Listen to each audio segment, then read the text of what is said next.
Hello,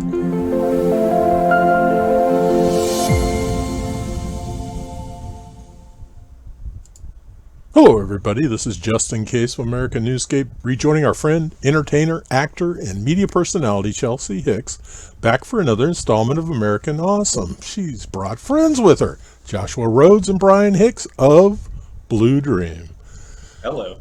Hello, Chelsee, Brian, and Joshua. Welcome to and back to American Newscape. Now, Chelsee, where have you been and what's been happening? Well, I've been in California, I've been in Texas, but most recently on Friday, I was with these two fellas at the gardens at Bear Canyon, back in Tucson, Arizona, where we all live. And Josh Rhoads in the floral there, is that in the pattern shirt, is our guitar player. Yeah. And That's right. I can't tell what you're wearing, but you look great and I haven't seen this haircut. It's been all of 2 days and you already look different. I got this haircut like moments ago. I just got back from the barber. I believe it. It's fresh. Show everyone. I have not gone to the barber in a long time. Brian's a little rusty on the haircut. As you can tell. I'm like, what's a barber? So Brian in the non-patterned shirt is our saxophone player. He's also been known to play güiro, and he doesn't believe in haircuts. And Brian is not my husband, unfortunately, although we do have the same last name. He's not my brother. Like, I'll have him be in a meet and greet for some, Manhattan Doll show or something, and Brian often plays the saxophone for those shows, and all people want to know is my relation to the sax player. So I'm here to clear the air right now and just get that white elephant out. White elephant. What's the phrase? What elephant? The big elephant. Well, you know, Chelsee, the rumor in the room. The rumor I started was he heard of you and he heard about your fame and he changed his last name. I think I heard that rumor too. And it's been perpetrated to a lot of people.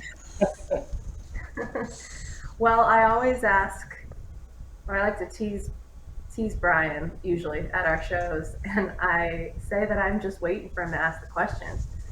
But he's smart. Brian, what did you clap back What with? question are you talking about? Like, to be or not to be? That is the question. He always has new questions.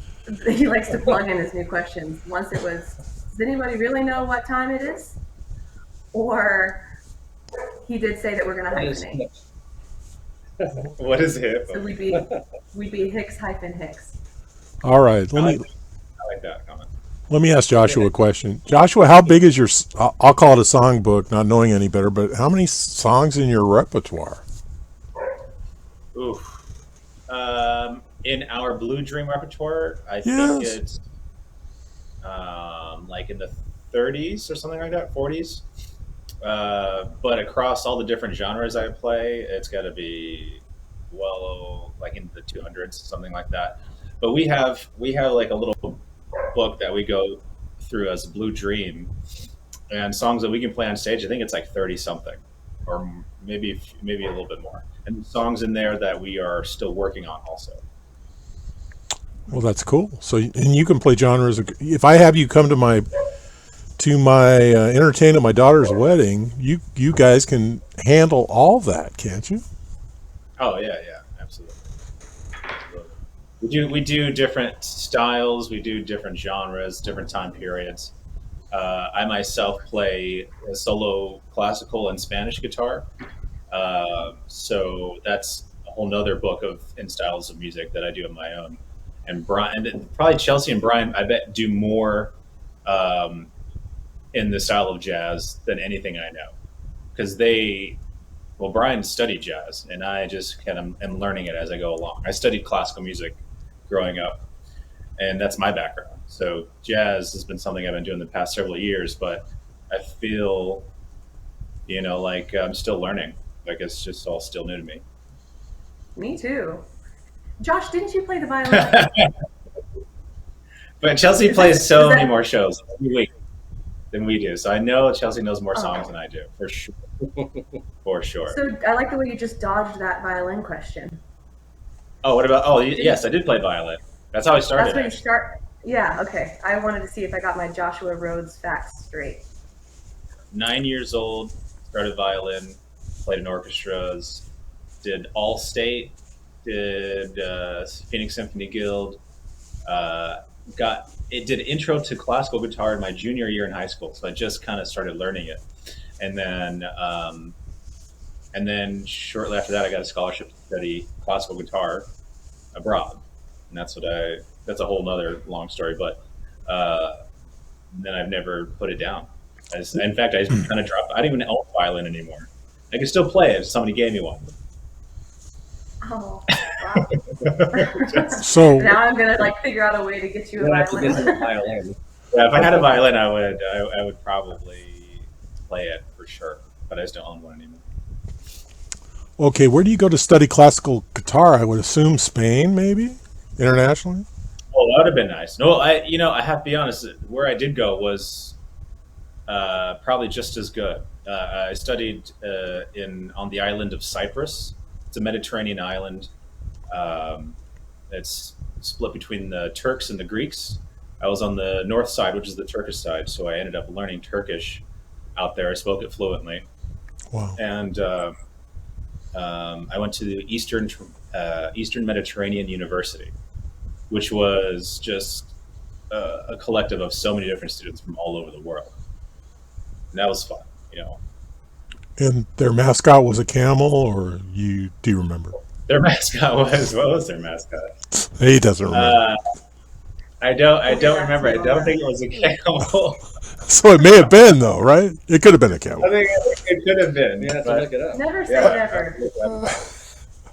never. Did they have a football team? No, while I was there, well, my teacher, my classical guitar teacher that brought me there, he and the piano teacher of the music department started the first American football team at the university.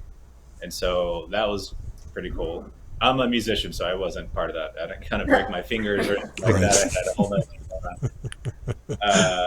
on. Yeah, they started it while they were there teaching. It was like their side project. You know, there's a certain love and respect for classical guitar players because that is indeed an extreme talent to play it well. And every young man in America grew up loving Charo. And once we learned that she could play the guitar the way she plays the guitar, so hats off to you. Well, thank you. No, my mom is the one that told me. She said one day, Charo can play guitar, like for real, like Yeah. classical guitar. I said, get out of here. Because I didn't grow up in the 70s or anything, but I knew of seeing clips of her on television shows without a guitar. She just, seemed like some actress or somebody that was an entertainer of some sort. So I had no idea. And then she said, watch this. She showed me a video of Charo playing classical or Spanish guitar, and it was for real. It was Oh, yeah. really good technique and good tone, everything. She was musical, all that stuff. Yeah. Okay, now let's get to Brian. Brian, Yes. saxophone. When did you start? Why did you start playing? Why did you select the saxophone of all instruments? Well, I was so I actually started in 5th grade on trumpet, and it was because at the assembly they said that was the hardest instrument to learn. So I'm like, well, then I'm going to. Wow. But I actually didn't do too well on it. And there was a thing, I broke my arm halfway through there, and when I went back to play it, I was really far behind. But the next year, I chose saxophone. It's actually because when they pulled out the saxophone, everyone went, ooh, Cool. that's really like, oh, I'm going to Oh. So 6th grade is when I started that. Let me go ahead. Oh, sorry. Yeah, so I started in 6th grade. Middle school, I made honor band when I was in 8th grade. But I didn't really make regionals or anything when I was in high school because they only accept like 6 people. And I think my junior year, I was like right at the edge. I was like the next one in. And then my senior year, I was ineligible because I had bad grades. Oh, So, and I didn't really get formal training until I was in college at the University of Arizona. Um, and that was really when I my technique improved, my tone improved, and started like learning more about like the 2-5-1 patterns in jazz. I got into the jazz band when I was a junior in high school. So sorry, I'm like all over the place with my timing and all this. But, originally, I was just playing like big band charts, playing lead alto in my high school. I went to Santa Rita here in Tucson, and then went to U of A. Yeah, really like my I got really good in the first 2 years that I shouldn't say like really good, but most of my improvement was in the first 2 years of college, just because it was fixing all my bad technique and bad tone and out of tune playing and all that stuff. And then it's just been little by little every year for the last 20 years or so. well, cool. I'm gonna share my story. Chelsea, I apologize if you've heard this, and you may have heard it more than once. But little Justin, he heard that if you join the grade school band, you get out of social studies 2 days a week. Made perfect sense. I can do that. So I went home and I told my mom I wanted to be a musician. I think I said the big word musician. And she said, "What do you want to play?" I said, "Well, I want to play the trumpet." You know, young boys back in my day, it was either trumpet or drums, and I wanted to play the trumpet. So I showed up, and this lady said they started taking assignments of instruments, and they went alphabetical. And when I got up there, she said, "Justin, what do you want to play?" I said, "I want to play the trumpet." "I'm sorry, we have all the trumpet players we need." "I want to play the drums." "I'm sorry, we have all the drummers we need." And then she goes, "The trombone is like the trumpet." See, they started lying to me when I was little.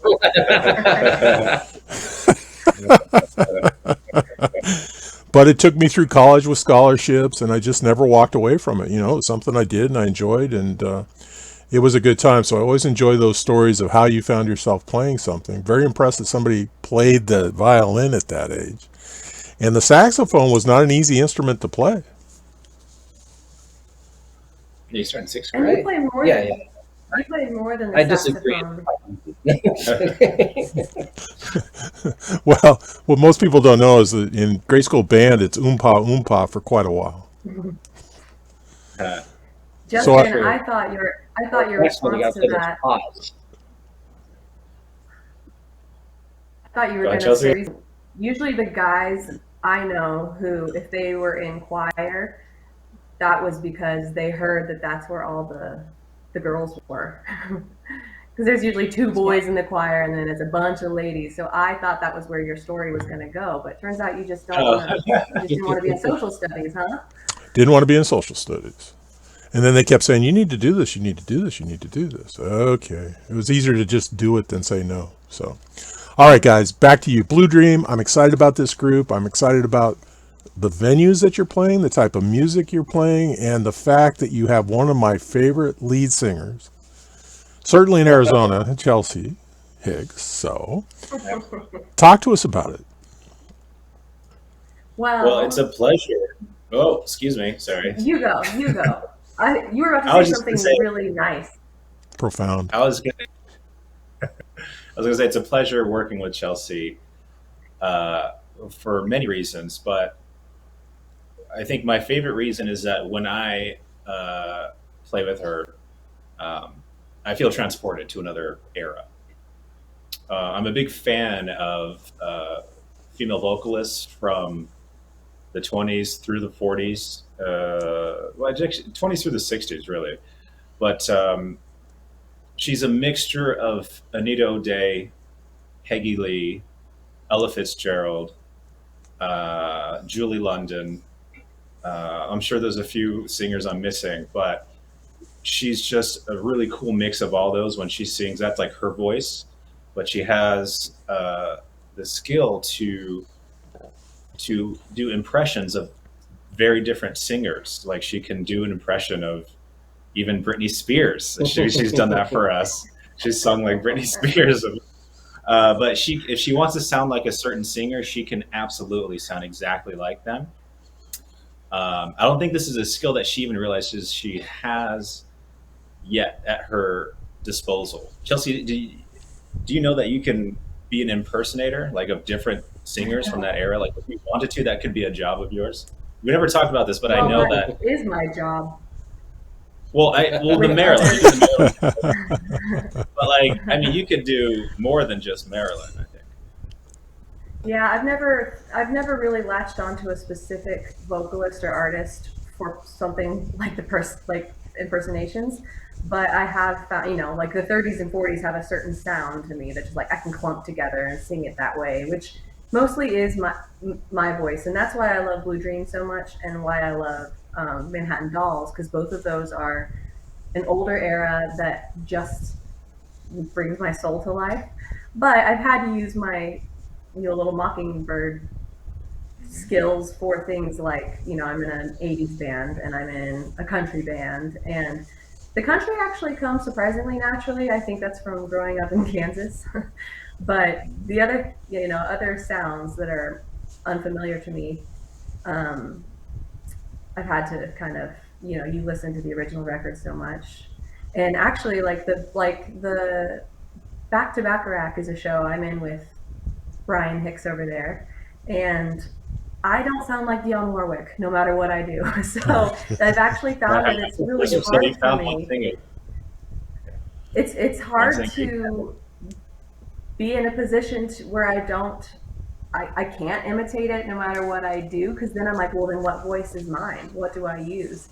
And it's been, like I said, the 1930s and 40s kind of is where my voice likes to live. So it's just been like a fun challenge. The more I perform, the more opportunities I have to sing different kinds of music, obviously the more I grow and learn about myself. I would guess, Chelsea, you have a remarkable ear and you fall into those patterns naturally. And I'll bet I think my ear is stronger. I know it's stronger than any kind of technique or training I have. And so that's of course, a big downfall. And that's why I love this group again, Blue Dream. It's a blue dream come true, because these two guys they have such a good relationship and history and friendship, and they are both just such musicians. So they can do all the nitty gritty technical music theory talk, and I usually just sit in the background and make funny voices and faces and try my hardest to make them laugh. And Josh usually laughs, so if I get 1 out of 2, it's not bad. Now, these funny voices that you do, Chelsea, a lot of them you'll mimic a specific singer, and you do it so well, like so effortlessly. That's why I was thinking you could do with those tribute concerts to so many different singers, and you could do just like, I can see that happening in the future for you. My Music of the Carpenters is the first time I really did try that out myself, because my mom, when she sings, sounds just like Karen Carpenter, and I know that I have that in me too. So I during the pandemic, I was approached about if I had any ideas for a show that I could bring to Tucson, and specifically the Gaslight Theater. And that was what I had in mind. I was like, I've always wanted to sing the music of Karen Carpenter, and it's been such a fun ride learning those songs, performing them, and just learning more about the history of them. And so much of what the Carpenters did were actually covers themselves, but Richard Carpenter, the brother, loved to put his own spin on it, which is kind of what we're doing with Blue Dream and what I do with all these other groups I'm in. The Carpenters have a show coming up, and it's sold out, which is exciting for me. That was my first time doing the first show of mine, just other than Blue Dream. This is where it's like a ticketed concert, me in the spotlight, just nice. Hoping I don't forget everything. Well, Karen Carpenter had that gift of touching your soul, when she sang to you. And so there was, I don't want to say a haunting aspect of her voice, but it was very, very unique. It could be recognized anywhere. And her range is astounding. I can reach the lower notes. It's not too hard, but her range is impressive. Like if I'm singing lower in my lower register, that's where my voice wants to live for the whole 2-hour concert. And then it's harder for me to sing the higher notes. And so I found with the Bacharach show, if I'm singing like Dionne Warwick, most of those those songs are so high for me that's where my voice likes to live. So then it's harder for me to just. Her range was astounding. I know I'm not describing this well, but I think to answer your question, I have a better ear than I do training, obviously, and it can be frustrating because I have so much to learn still, technically.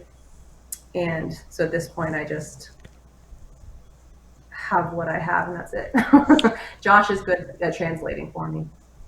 Her ear is so good that, like, I mean, it'd be easier for her to communicate with other musicians, maybe to have more technical theory training or whatever. But she's always spot on with the intonation. She knows in harmony very well, just instinctively, probably from practice of doing all the shows you do. But I was talking, you guys remember Yanni? Yeah. Remember that guy? Yeah. He famous musician, obviously. In an interview on PBS, he was talking about how he doesn't know music at all. He doesn't know how to read music. He came up with his own like hieroglyphics for music. That's how he wrote his music down. He came up with his own system because he never, and he'd done music for years and years. He just never learned it, and it never was a problem for him. So I don't think it'll be a problem for Chelsea either. I'll share a story with you. Past my playing days, traveling for business in New Orleans. Of course, I'm on Bourbon Street, and I could sit in with any band. I mean, not play with them, but certainly sit with them and drink with them, and that's what I tended to do. And but you always have to ask the group leader if you can buy them a drink or something. And the next thing you know, everybody in the house is buying you a drink. So that was a strategy, but. It was one night, I don't even remember his name, but it was a trombone player. And I sat there with my mouth agape because you could not make that noise with that instrument. Nice. And I told the leader, I need to talk to him. Well, he heard that I was a symphonic horn player, and that he thought was so unobtainable and so cool. And I told him, how do you do that? He goes, I don't know. I just kind of grew up doing it. And I thought, my gosh. So, music has so many facets. Talk to me about your friendship, Brian and Joshua. How far back does it go? And oh gosh, is it like 10 years-ish? Okay, I think he's right. I think it's 10 years. I just met him at a party one time. We just got to talking, and he apparently was one of the top saxophone players in town. And I was lucky enough. How did we start? We started just coming over and jamming. Yeah, we started jamming at first. Then we started playing some gigs because we got enough music together. Or at least he always had the music prepared because he's studying jazz. But I got enough music together to be able to accompany him. I just read from the real book. Hey, do you remember doing shows for free? We used to do shows for free. We did a little bit of. You're talking about our busking days. Yes, we used to bus. We only did it a few times, but yeah. Oh, we also. I guess it's true. It wasn't that like we didn't make very much money busking, so we kind of stopped doing that. There are some songs that we used to do that we stopped doing or don't do anymore. But one that like would get a lot of attention. We did Radiohead's "Creep." Oh yeah, yeah, and that would get a lot of attention. We stopped doing it. We gotta start doing that song again. Gonna have to bring it back. Yeah, exactly. Or just do some other Radiohead song. But we've been playing music together that entire time. We do gigs. We have our own duos. Chelsea mentioned, I think, earlier. Not yet. Oh, you didn't mention that yet? Why? No, I'm kidding. The interesting thing about tenor saxophone and guitar duo is I don't see it ever, but the registers seem to work well with each other, and I particularly like the warmer sound of of the tenor saxophone, particularly Brian's. He has the warmest tenor sax you'll probably ever hear. Oh, thank you. I thought I had the coolest. He does have it. He has. Talk about your tenor sax for a second, Brian. There's a reason why it sounds and looks the way it does. So I play on a Kyleworth Shadow. It's SX90R is the model number, but it's the Shadow is it's got a nickel silver body instead of yellow brass. It's still a copper alloy, and it doesn't actually have silver in it. It just is silver in color.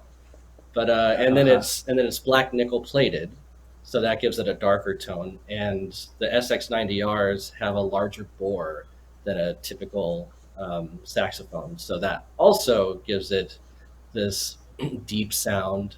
So you put all that stuff together, and my natural sound is kind of bright, so it really tones me down a little bit. But it's a really nice velvety. The way I described the sound of that horn when I first got it, especially when I was playing like classical music on it, is it had a cello-esque tone to it. That's a great way to describe it. So, he played it.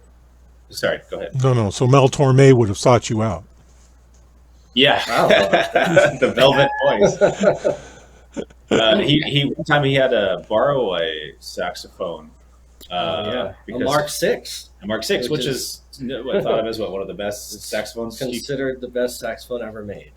And we did one gig with it, and we record every single gig we do, because we always like to, or I for sure like to listen back to everything, make sure what we thought did work, and find out what didn't work.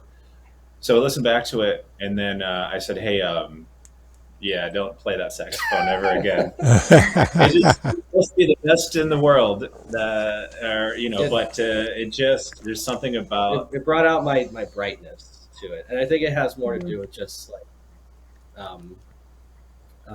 the way I play or something, or my anatomy or whatever that shapes the sound, because I just generally have a bright sound, and my tenor darkens it up a bit. You talk about instruments. When I decided to upgrade from my beginning band Olds trombone, I was fortunate enough to find a Silver Bell King trombone. And the day I put the mouthpiece in that trombone, I became 10 times the trombone player I was the day before. Nice. So the instruments are important, and they become an extension. Mm-hmm. What about Go ahead. I was just going to ask you about your guitar. Oh, yeah, I could talk about that for days. I was just going to say, I remember when I was studying violin as a young kid, I had something similar. Like you had your old trombone, I had just regular sort of beginner's violin, and that's very screechy sounding and hard to listen to. But then when I got a professional violin, I remember feeling like I was 10 times better. Just like you said, it was amazing. And when it comes to violin, it's not only the instrument; you have to find the right bow that pairs with your violin. And so I had like $100 bow, and then I moved up to a $500, I ended with like a $3,000 bow. By the time I got there, I kept feeling like I was just getting better and better, because the sound was more controllable and smoother and easier to listen to. What the expensive bow, are they made from unicorn tail feathers? $5,000. No, but there's such an art and science to it. Bows can get up to the tens of thousands of dollars. It's straight. I don't really understand the science behind it, but it's all about balance and how the weight is distributed. And then there's, of course, octagonal groove bows where it has 8 sides. And then there's bows that are just cylindrical, that it's a circle. It's been a long time since I've been in that the violin world, but the more money you had, the better you could sound. I remember that for sure. Well, even not in the violin world, Josh isn't afraid to spend a penny on something if he believes in it. So next thing you know, I got myself an upgraded microphone. He bought the band new speakers, because I see the way you get excited at the quality of something being brought up Yes, a level, and that's something. Go ahead. I was just going to say, when she mentioned the speakers, Brian, we were rehearsing one time, and Brian was like, I really don't. Your guitar sounds really muddy through these speakers. And I thought this, at that time, I thought those speakers I had were pretty darn good. They were industry standard Mackie, Mackie 350s, SRM 350s, something like that. And he made that comment. I didn't realize it until he made that comment, and then I started listening harder, and I said to myself, "Oh yeah, that does sound muddy." And then I just bought all new speakers. It was a pretty penny, but I always, basically, the money I make from being a musician, I just continually put it back into the business. And they're lighter and smaller and sound better. Oh, so much better, so much better, so much better. And I had, for poor Chelsea, I had her singing on a old microphone that was chipping. It was all chipped. It was used for years and years and years. And it was a AKG DB880, which technically it was supposed to be like it was sold and advertised as like a rock mic, like for singing rock and roll. Or I can see that. So it wasn't at all designed for her voice or for jazz. But she sang to that thing like a songbird, and it worked for a long time.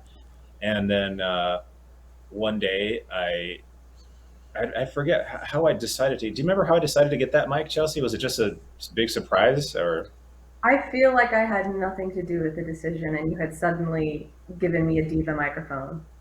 I think you just went mic shop. You bought like 2 different mics and you wanted her to try these. Yeah, that's right. And I think you just saw that. Course, it was like, oh my God. It looks vintage too. It looks like one of those old school microphones, so it's perfect. If nothing else, just for the picture, but it happens to sound great. Yeah. It turned out it was way better than the old other mic. So. Well, the question that you've probably never been asked. So Joshua and Brian, you're out there, you're jamming, you've got your band going, you're doing paid gigs, and the two of you got home one after some late show, and you started talking, and I bet it was Brian that said, "You know what we need? We need a hot lead singer." I bet you. I'll be honest, Justin. I think you're right. Brian has a very good and critical ear. Well, very critical ear. I was saying we need a charismatic front person. Was that code in the day? Did you know what he was talking about, Joshua? It was more like initially my idea was like for corporate gigs. I was like, it'd be a lot easier to sell a group with a charismatic singer. Basically, was my. The tragedy is that he was telling me about Chelsea for like, I think over a year, maybe just over a year, and you couldn't believe it. Remember, I couldn't. Well, I don't remember why exactly we didn't get together sooner, but he was talking about Chelsea for a long time, and as we got through, as time went by, I think you said that you talked to Chelsea, and she was like down. She was down to start a group. She was down to sing some jazz with us, and I sent her our. We record all our stuff, but it was just WAV files, and I sent her all those clips, basically our whole. Yeah, we have. Yeah, like I said, we record all the time. And Chelsea, I think you can take this story over. Well, I remember exactly where I was when I listened to the two of you recording, because so many times people approach you and they're like, "Hey, I've got this band. Do you wanna join my band?" No, and you never know. But I know Brian was great, but I just didn't know what to expect. First off, the quality of the recordings were great because you, Josh, but I was at an outdoor patio and I started crying listening to you guys play, and it was Black Coffee that you played that for me was like this sign, because I had always loved that song, but it was never, no one else knew it, and it was kind of just like my own little I don't know, it spoke to me, something about that song did. And so I was like, wait a minute, they're playing Black Coffee and it's sounding so good that I was just like crying because it felt like the perfect sign, and it's the kind of music that speaks to my soul, like I said. So it just, and then there was the issue of, okay, well now I've got to meet Josh, are we all going to get along? Is this going to be awkward? So we met up in 2019, I think, in your apartment at the time. Was it in my And it was apartment or just was it instant. your manor? No, it was your apartment. Oh, it was okay. It was your apartment. We were just, it was like I had known you for a million years. And then between the three of us, it felt so effortless from the beginning. And I feel like it stayed the same way. And it feels like this special little gem that I cherish, because just things can get sour, all the time. And or people lose steam or lose interest. But with you two, it just feels like so fun. Even if we didn't make a penny, I'd still want to get together and make music with you both. Well, I think a lot of our philosophy, or just the way that we would rehearse, because we would just hang out and be like, and I'd bring my horn. Sometimes we wouldn't even rehearse. We just hang out. Yeah. Before I came along. All of our rehearsals between the two of us was always just a hangout, and sometimes we play, and sometimes we just watch videos or play video games or something. And But with Chelsee, and so when she came in, it was just real relaxed and don't worry about it, because we weren't in a big hurry. It was just we wanted it to be chill and organic, yeah. Well, And a group of three people that all have remarkable ears, that's just unheard of. So you don't have any of that squabbling. no. And the other thing, Joshua, if Brian has an idea, you need to pay attention. Yes, I've learned this. Brian's chosen Like the some, speakers. and he's chosen songs that I didn't think would work, that we actually do. We still got to do "Never Gonna Let You Go." Oh, Yeah, Brian's actually heightened my level of my critical hearing. So Brian would say things like, "Oh, I was out of tune there," or "That's out of tune," or "This is the intonation's not good." I am that guy. I would not hear it at all. I wouldn't hear it at all, and it took me years of working with him. So now I'm that guy. Now I'm if I play with other musicians, I'm the one saying, "Hey, it's intonation. We got to really work on our intonation." Whereas before, I wouldn't even hear it. So we all bring something to the table in this band. That's the thing I like about this band, is that we all have our almost like superpowers or our strengths, and the blend of those strengths make us always jump levels with for each other. So it's been really great. It's been really great working together. Well, with having a front person like Chelsee, she is so dynamic and charismatic, and she captures the crowd. I stopped talking. I used to have a microphone. Always. Yeah. And because I was so used to talking in our group, me and Brian's group, that I would sort of introduce things and whatever. And then I realized sort of recently in the past year that I don't need to talk anymore. Chelsee's got it. So, you got to remember, I record all these things. So I'll hear her talk, and then I'll hear myself talk, and then I just say, I shouldn't talk. I shouldn't talk anymore. Well, no, you should. Meanwhile, Brian's the funny one of the group, but we will. And he doesn't even have a mic. We're never going to give him a microphone. They're not afraid- always I'm family always friendly. that I'm gonna say something that's like that's bad. I don't realize it in the moment or something. And So so are just we. that I just keep my mouth shut and just say it out the corner of my mouth to Chelsee. Yeah, Something- Chelsee will filter and it. then she'll repeat the joke if it's good. Well, And if it's not, she'll be like, no. Well, they're gonna accept it a lot better from Chelsee than they're ever gonna accept it from you, Brian. And the other thing that Joshua said, for everybody out there that didn't spend, huge parts of their lives in musical groups, and he said that muddy sound, and what he's talking about is there's a tightness in music, and when a group is very, very tight, there's a endorphin that's released where just the whole group walks out of a concert or rehearsal celebrating that. And the first time a musician experiences that, it's hard to believe. And then you're searching for it. I mean, you're driving for it, and you want that. I usually feel that way after our Blue Dream rehearsals. I feel like we can conquer the world, because we work on something and maybe it doesn't sound just right, and then we figure it out. And we record our rehearsals too. I'm kind of a nut like that. We'll play a song, record it, listen back to it. I'm sure I do this probably too much. And these Chelsee and Brian probably don't really like it that much, but I record everything and force them to listen back to it. For me, really, because I want to hear everything. Well, Chelsea, she's the one that doesn't like it the most. I'm sure Brian's pretty cool. He's cool to listening to ourselves, but Chelsea has cringed a lot. I cringe at myself too. Well, I was a contest. It is a good way to learn.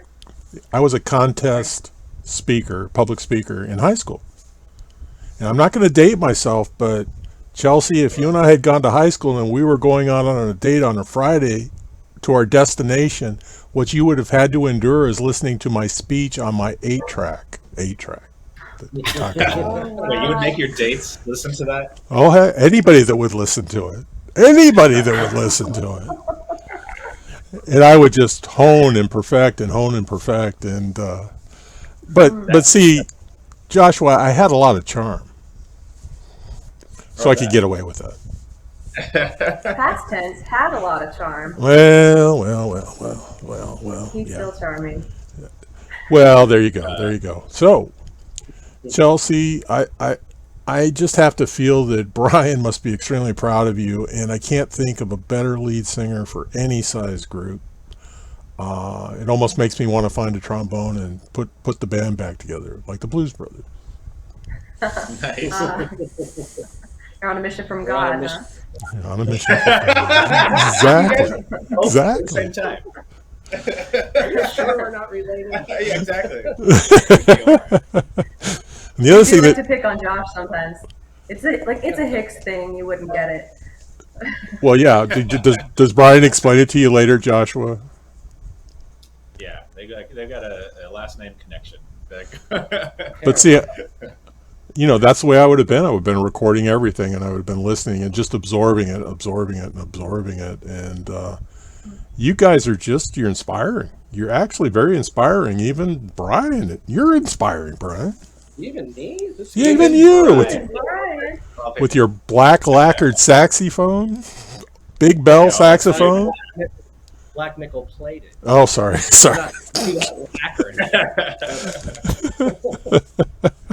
I bet it looks pretty cool, actually. It does. Can you show it to us? Do you have it with you? Yes, he does. Just show it to you. You don't have to play it. And Justin, I wanted to say this whole thing. I wanted to say the whole recording yourself and listening to it back like a crazy person constantly is a cheat code for. I think. It's the lights catching it. It's got some real engraving on there and stuff. Justin said earlier that what we see is like a less less pixels or something. So, but it's gonna be better. I don't know. Can you see all the? Oh, we can. It's fancy. Yeah. Oh yeah. So I love this thing. Okay. Bread and butter. What were you saying, Joshua? What were you saying? Before I got inspired by that saxophone?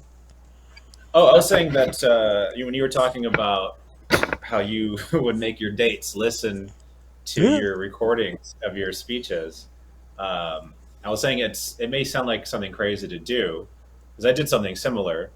I think it's a cheat code for being a musician. If you want to be a musician, you want to get better fast. I think simply practicing isn't fast enough. I think if you listen to yourself constantly, you will see very clearly what works and what doesn't work. And luckily for me, I can withstand hearing myself play. But I think it's made us all better so quickly to just hear what we're doing. You know what I mean? Especially when you record live, because practicing in a practice room and then doing a show on stage, it's two different worlds. You know what I mean? You can only do so much in a room without an audience. on stage, things that you think were totally easy and we're going to work just fine. For some reason, those are the first things to go. I don't know why. I don't know why, but so it's like a balancing act. You got to figure out how to practice in such a way that it all works on stage. And I think listening to yourself regularly is key. Well, I have hired a lot of bands and used to get lots of demos, video demos. And if it was studio sound, I did not have any interest in them. And I would search them on the internet and find a YouTube video of them playing at an outdoor festival. Then I knew what I could anticipate. And you guys have a lot of live videos. And if It's all live. yeah, and if I were to hire you guys, I would not have any concerns about your talent. I would be more concerned about your critique of the sound system, but I would tell you it didn't matter because you are so talented. You are that talented, and what a treat. I want to go back 30 years and sit in with you guys, and then you would tell me to leave, but at least I'd have had that opportunity. Thank you. So tell me, where are you guys going to be? What are you going to be doing? And what's in the plans for Blue Dream? I think our next gig for July For the is trio, at the Old Tucson for the trio. I think Because so. Josh and Oh, I yeah. have a duo. We have a duo together that performs regularly once a month at the Jackrabbit Lounge. So that's the 14th of July. This is 2023 right now for future viewers. Jackrabbit Lounge in Tucson, that's on Oracle. And I know that on the 28th, the three of us are going to be opening for an Eagles tribute show, and that'll be performed by the Tributaries, which is they're a very well-known group here in Tucson. But I'm excited particularly about the Old Tucson event because I used to work there back in the day. I was Miss Scarlet Diamond, who was the madam of the saloon. Oh my So it's going to be good stomping around my old stomping grounds. Old Tucson. I haven't been there in a long time. Okay, that's pretty exciting. And are you guys planning anything in Green Valley? I call it Green Valley. Nothing so far, but we are, we get gigs offered to us sporadically all the time. So Brian and I used to play in Two-Back Golf Resort quite a bit. Ooh, that would be a Uh, good place to call up. I know Brian's been telling us, why don't you call up Two-Back again and see what's going on there? We used to play there very regularly. I should offer the trio out there, Mhm. but I sing pretty regularly in Green Valley with a duo that I'm in, and it's mostly private parties. So that would be fun to do something public with the two of you. I'll work on it. I'll get it going. No. We got to make you famous. We got to get, Brian needs to get that fancy ass saxophone out in public. Brian, I'll get to see Brian tomorrow for another sold out show, but it'll be the Salute to America, and that's at the Gaslight Theater on the east side. And we've been doing that for years now. That might even be where I met you, the Salute show. No, you met me on the Manhattan Dolls. We're doing something with Big Band Express. That was the first time I met you. You guys did a rehearsal with Big Band Express. And I don't remember exactly how long ago that was, but I think that was when you first joined the Manhattan Dolls. Yeah, I do remember that event, but I don't remember meeting you. I'm so sorry. You're now unforgettable to me. Right. He had shorter hair, I'm sure. That must have been it. Did you then? He really was working on his beard during the lockdowns. When I met Brian, he had really short hair. Not like mine, but pretty close. I started growing it out pretty soon after that, though. Yeah. But I've never had seen long it hair short. for a good 8 years. Is that the Samson aspect? The what? Samson. So Chelsea, you're going to do Romeo and Juliet with these guys? Speaking of Peggy Lee. Why not? Romeo loved Juliet. Juliet, she felt the same. All right, you guys. Peter is one of our favorites. That is a classic, and Mhm. I loved having you guys. I'm very happy to have met you. I want you to promise to come back. I make Chelsea promise to come back all the time. Of course, she's a fan draw, and I think you guys can become a fan draw. Well, thank you. We'd love to. And the other thing, one of these days, I'll show up and I'll be your announcer as you come out. Oh, that'd be great. Yes. I have a wireless mic for you, Justin. Oh, cool. Or a Mr. Microphone. As I tell my bands, if I hand you a Mr. Microphone, I want you to smile and thank me because I'll hand you the check to the event at the same moment in time. All right, guys. Thank you. I encourage everybody to follow. We're going to put the links to your YouTube sites. Follow these guys. Watch their music. It's remarkable. And any corporates out there, you can feel very comfortable bringing them in because they will entertain your audience. They will interact with your audience. Brian will bring his fancy ass saxophone, and Chelsea will charm the pants off everybody. So look at those links. And Chelsea, thank you for introducing me to these guys. Thank you for who you are. I'm anxious to hear you guys. And one day, some big ugly person is going to walk in the doors, and you won't know who it is. And I'll come up, and you'll start laughing. I know that voice. Yeah, I know that voice. Yeah, he's an announcer. He's got a radio voice. All right, everybody. Hey, thanks, guys. I'm sincere when I say Thank you, that. Justin, for having us. I appreciate it. We're gonna get you out there to the world. Thanks, Chelsea. Thanks. Hey, everybody. Bye, Thanks. boys. Hey, everybody. This has been Just in Case, Chelsea Hicks, bringing you American Awesome. Thanks for joining us. Remember, additional information and links are provided in this video's read more. Today is the day to subscribe to this channel. Please learn more about Chelsea, Joshua, and Brian and all their entertainment gifts, and keep company with us at the Cool Kids table.